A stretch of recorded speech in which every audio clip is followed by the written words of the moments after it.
Welcome to the Filmographers podcast. On today's show, we're going to discuss Companion, the new release from the team that brought you 2022's Barbarian. And we've got a plot twist for you, particularly for the listeners who say we agree too much, because today our agreement streak ends. Yeah, we don't plan to agree as much as we do. Like, it just happens. It honestly just happens organically. Like, we've had these episodes where we make lists. For example, recently, top 5 favorite Hitchcocks that weren't directed by Hitchcock, top 5 movies about writers.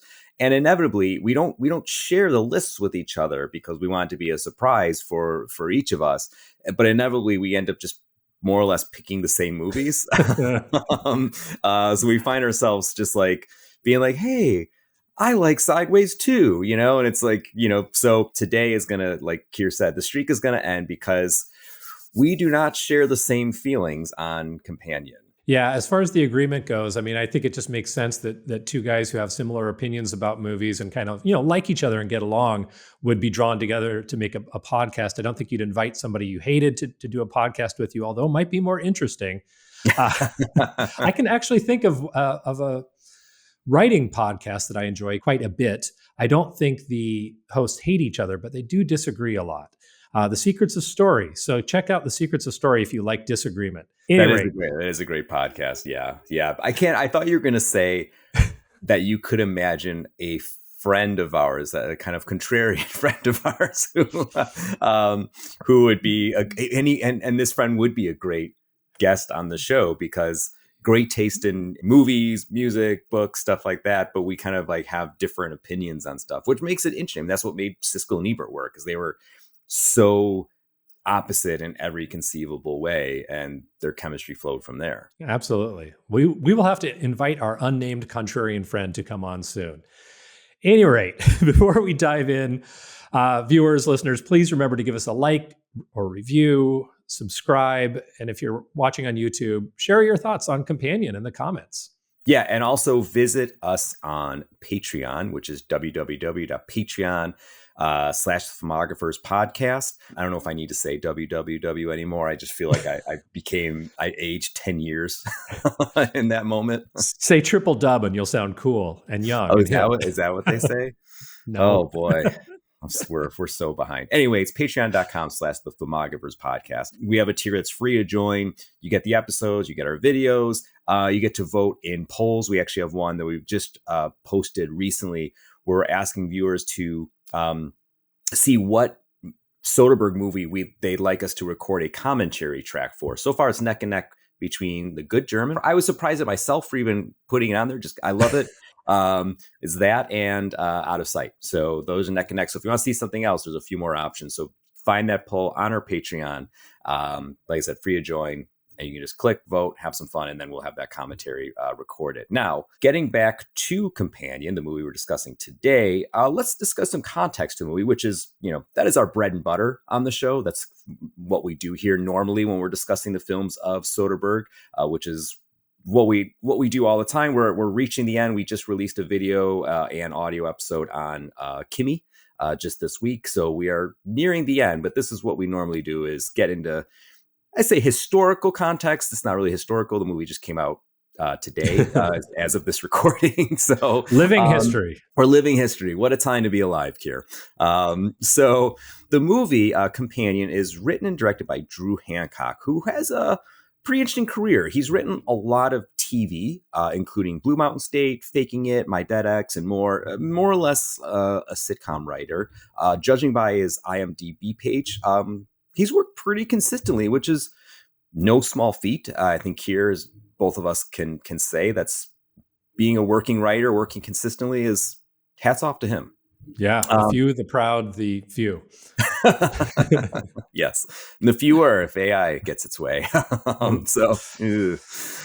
But perfect AI. Hey, we're talking about Companion. So nonetheless, despite having a pretty solid career from what I can tell, according to an interview he did with The Hollywood Reporter, he was feeling unfulfilled by the direction that his career was headed. He wanted to get out of the sitcom game, so he decided to write his way out of it by writing a genre script, and that script became Companion. Hancock shared the script with J.D. Lifshitz, who shared it with his producing partner, Raphael Margulies. And Margulies and Lifshitz being the team behind Barbarian, along with Roy Lee and Zach Krieger, Barbarian's writer and director. Everyone loved the script, and off they went. Yeah, I mean, it's kind of it's only like a Hollywood fairy tale. It's like we are looking for the context of this movie because, well, that's what we like to do. And it's just pretty straightforward, which like never happens. I'm sure there's more to this story, but like on the surface, it's like I wrote a script that I sent it to powerful people and then we made a movie. And that's kind of it. They're like, yes, we love it. Let's make your script. Like, what? Yeah. Yeah. It gets even better for Hancock because Krieger, who, like Keir said, is the writer and director of Barbarian, which was huge, made just tremendous waves when it came out, 3 years ago now. He was initially supposed to direct Companion himself. This was going to be his follow-up to Barbarian, which is yet to happen. I think his movie comes out next year, will be his follow-up to Barbarian. But he identified how passionate Hancock was about the script. So he graciously turned it over to him. Sometimes people in Hollywood are okay. This is actually really. That's not what I heard.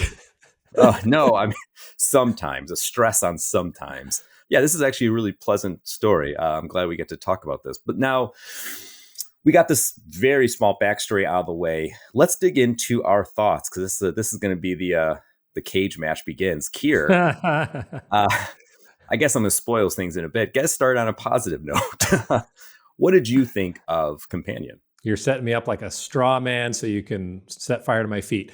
So I liked it. I enjoyed it quite a bit. I watched it in an empty theater. I saw it Thursday night in suburban Chicago. I can't remember the last time I was literally the only human being in a pretty good sized theater.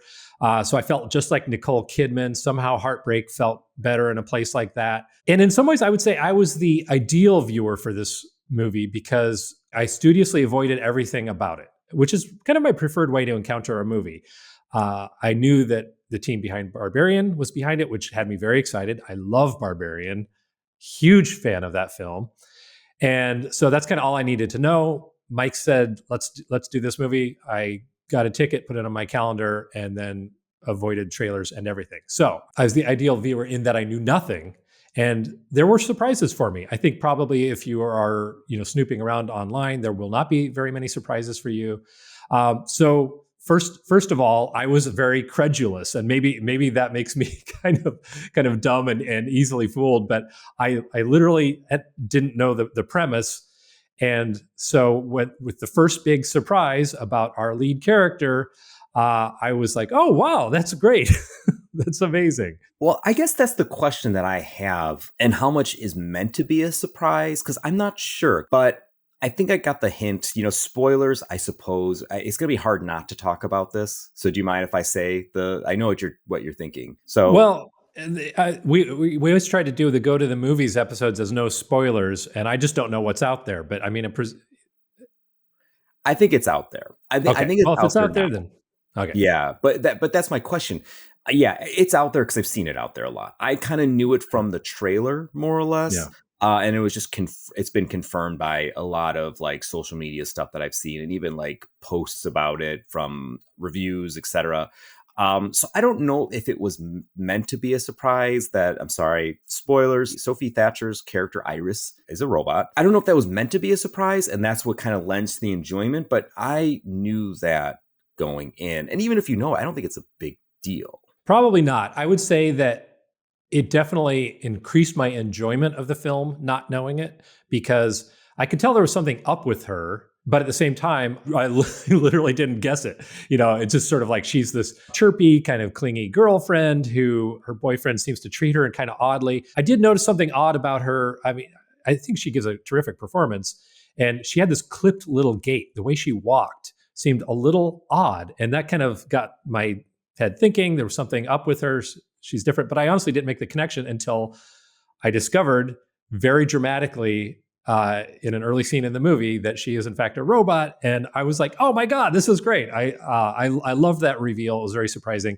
Had I known that going in, probably would have taken a few points off my enjoyment and delight. Yeah, and I guess that's my issue with it. Like you, I really, really love Barbarian. And that's why I would, pick your brain about, because like what works about Barbarian to me, the premise isn't like crazy original. Like it's we've seen this sort of like something evil is in the basement, something evil's behind the walls. I mean, the people behind it's more or less not a remake, but a update of The People Behind the Stairs, the Wes Craven movie that scared the shit out of me when I was a kid. I hate Yeah, that.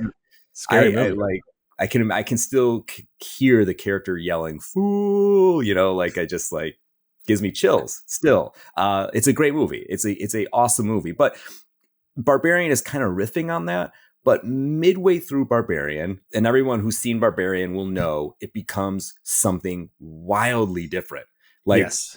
when Justin Long enters the movie, you're like, wait a minute, what is going on? Like what? I mean, it even starts originally because it has this kind of like weird Airbnb awkwardness, and you think that Bill Skarsgård is maybe potentially a creeper or bad guy. I mean, he does play Pennywise and Count Orlok. This is kind of his jam. This is pre Count Orlok, obviously, but like you think something's going on there, and it subverts what you're thinking, and then it subverts it even deeper with the Justin Long thing and gets into some pretty interesting ideas culturally, topically, that I think were presented well and smartly and really cool and unique ways.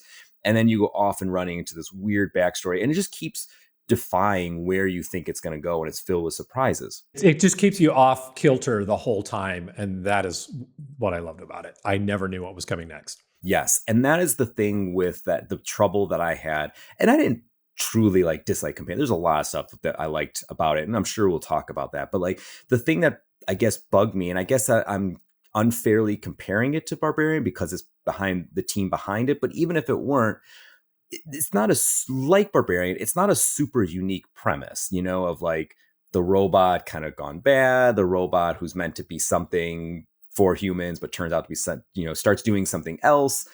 It's not a unique premise. And I was waiting the whole time to be like, oh, well, surely like Barbarian, they're going to do something more with it and something more interesting and take it to more new and unexplored places.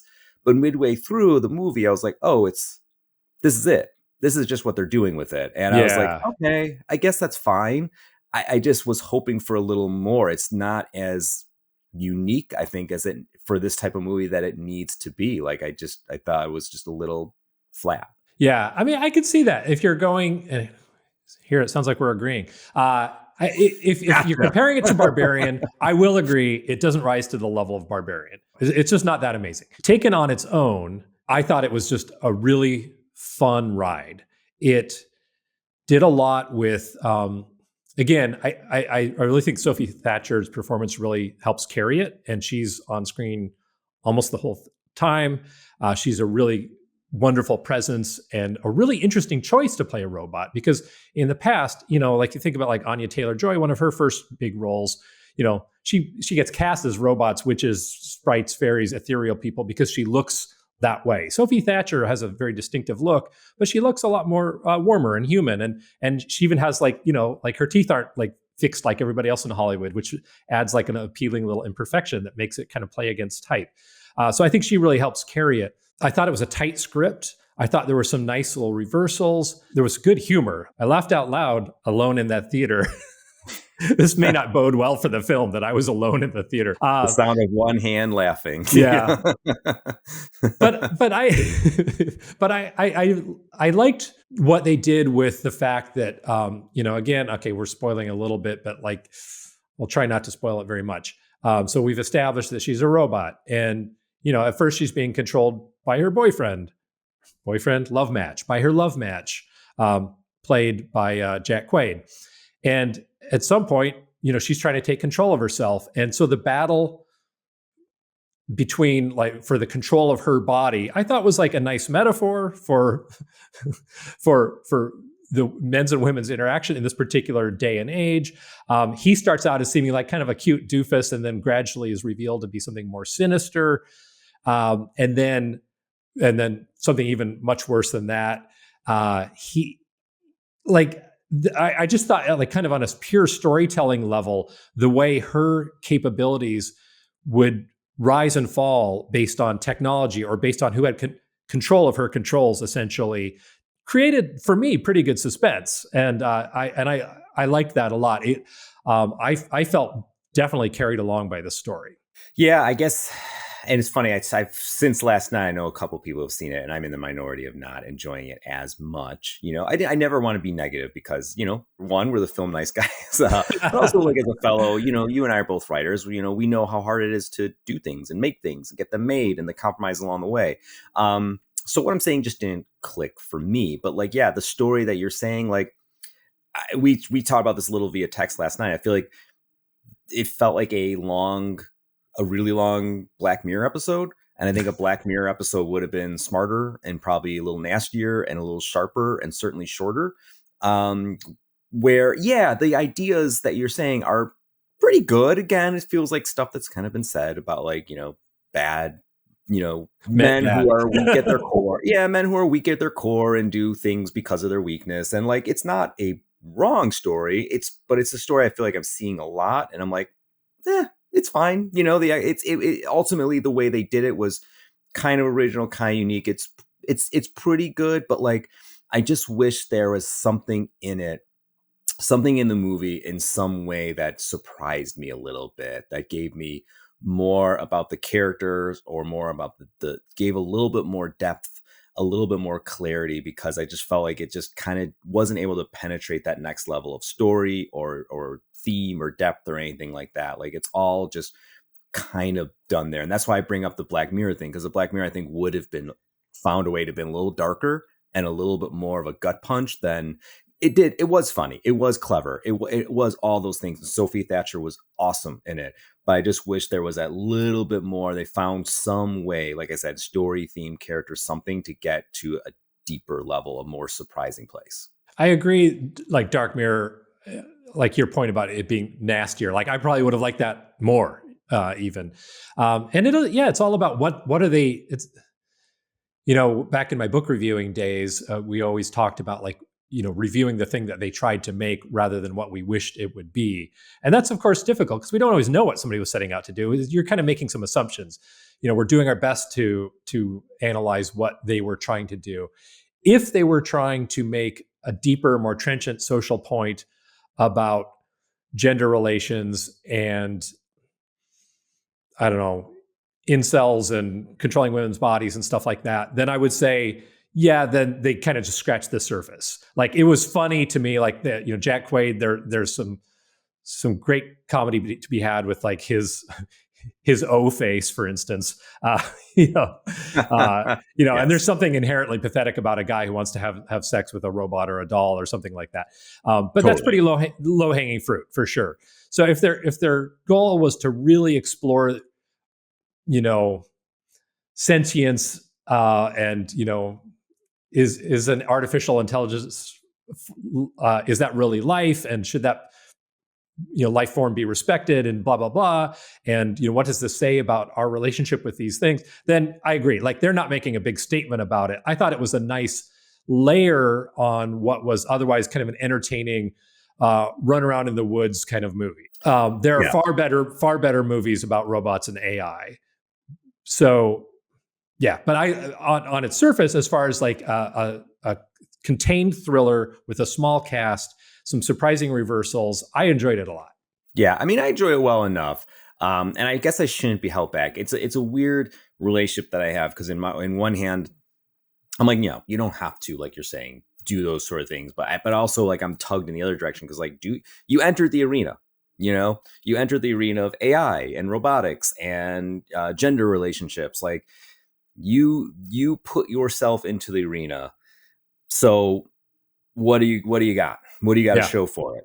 And I don't know that they had a ton to say. Really, that was, like you said, I think low hanging fruit is the best way to put it.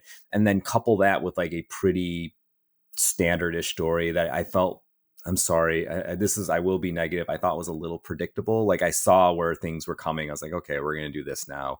This guy's going to show up and kill these guys. And it was kind of, it got a little tedious with like, how many times Iris, Sophie Thatcher's character was shut down and rebooted and brought back and escaped. And now she's smart and now she's not. And, they kept, and for me, like, I love that stuff. It's so funny. Like I love like this says so much about how people can respond to things differently. Because for me, that all worked. Because like when she would be shut down and she's powerless, then I was like, oh my god, like I was feeling the tension, and also too like maybe this makes me. I mean, I generally feel like I'm pretty good at predicting where movies will go.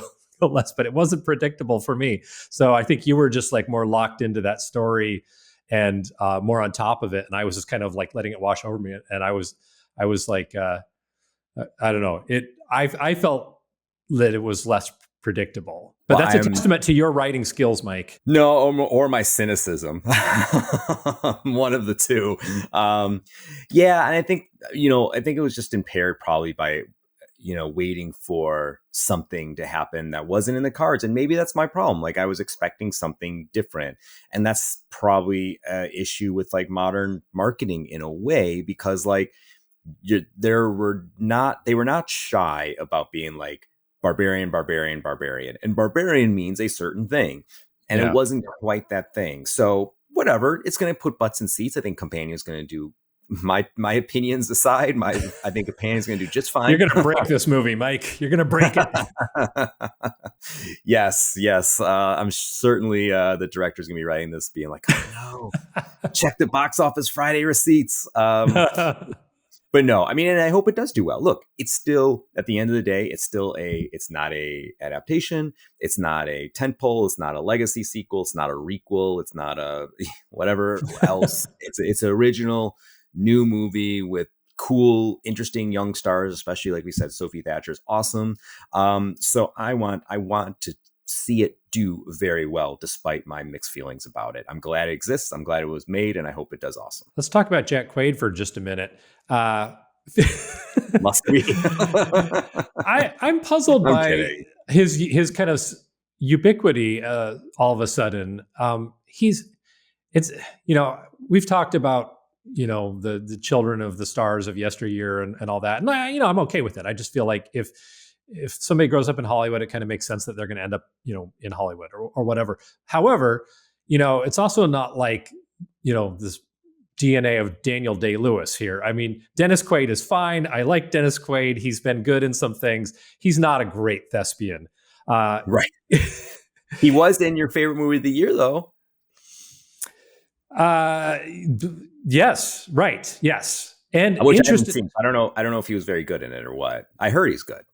The substance thing, by the way. Yeah, the substance. He's totally ridiculously over the top in Substance, as kind of like a Harvey Weinstein spitting food all over the person opposite him kind of character.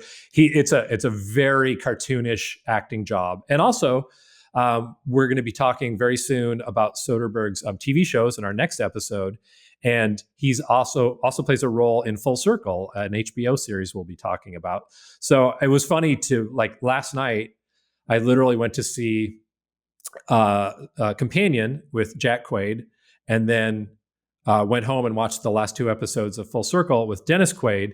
And I'm thinking, like, they're both fine. They're both fine. I like Dennis Quaid as a presence. I don't think he's got great range, and I think Jack Quaid doesn't have great range either.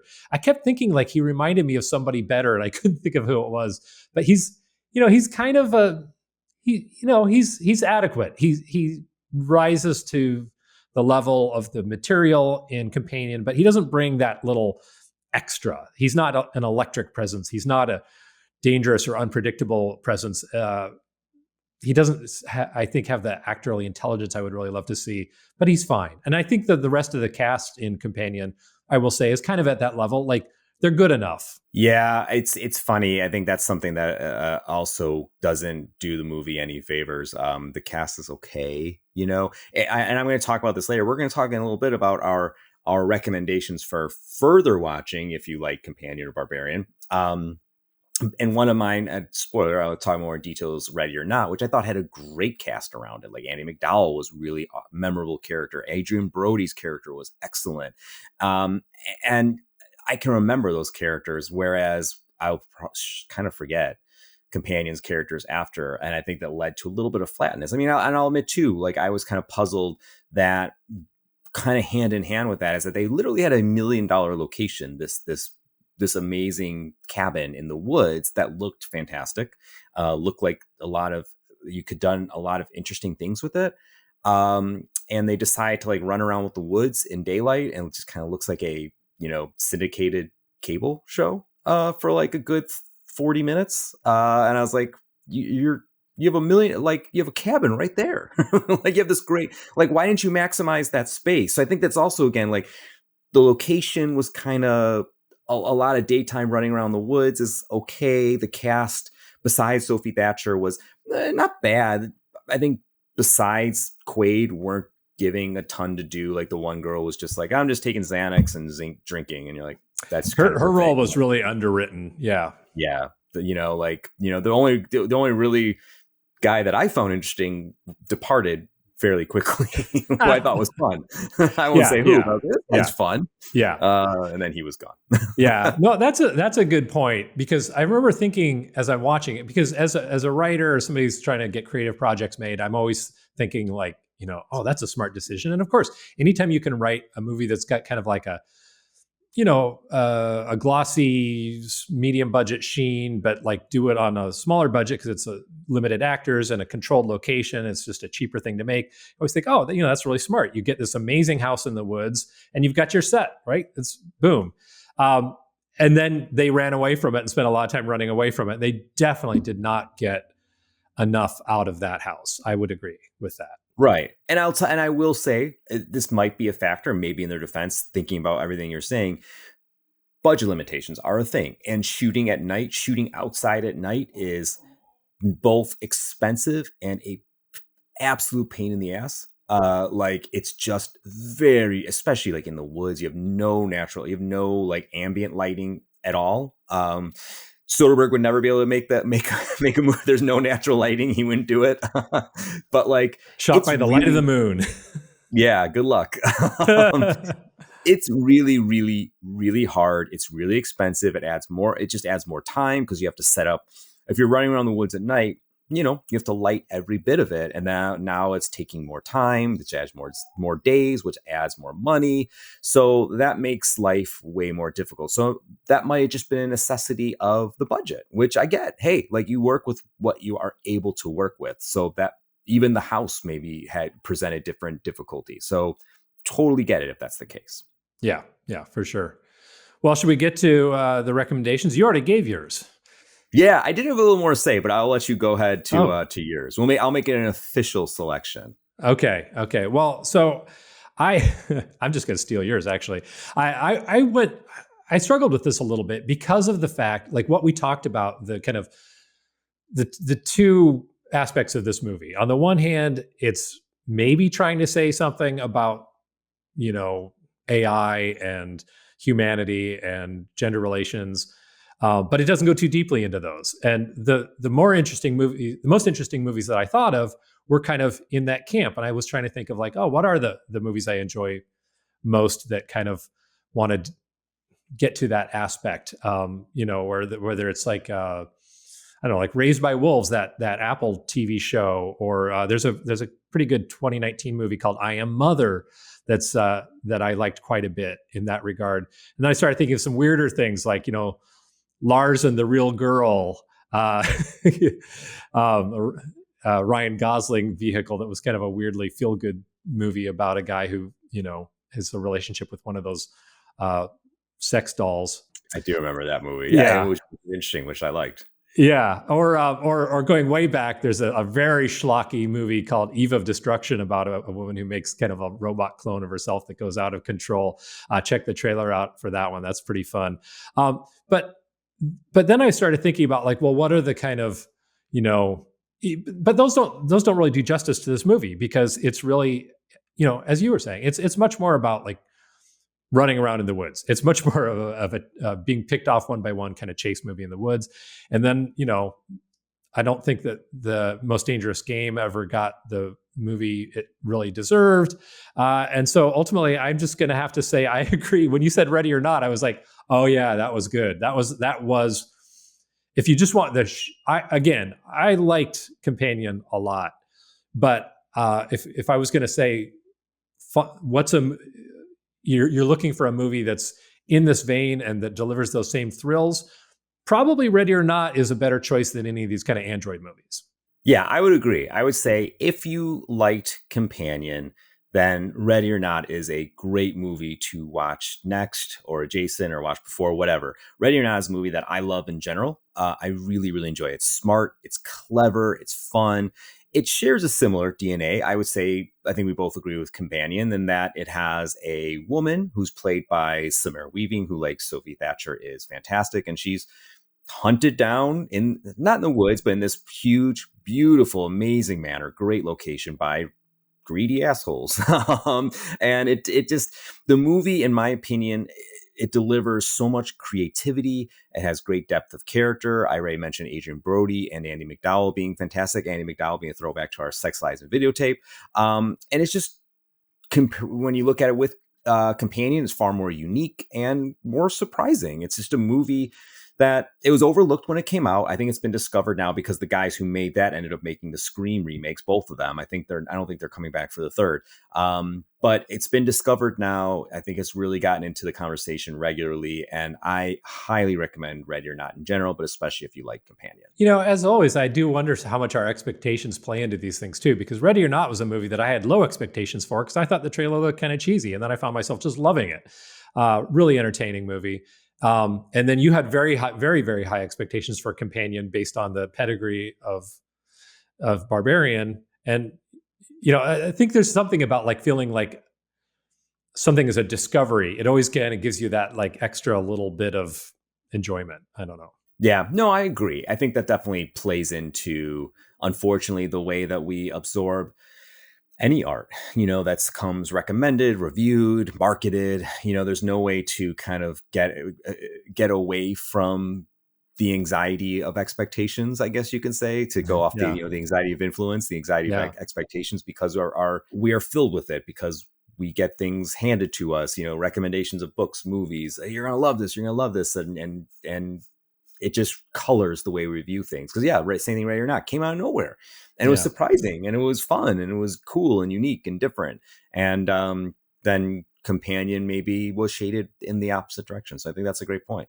Yeah. Well, if you like Well, what we did here, I don't know, Keir, did you have anything to add before we wrap it up? nothing to add. I think we've said what we can say about Companion.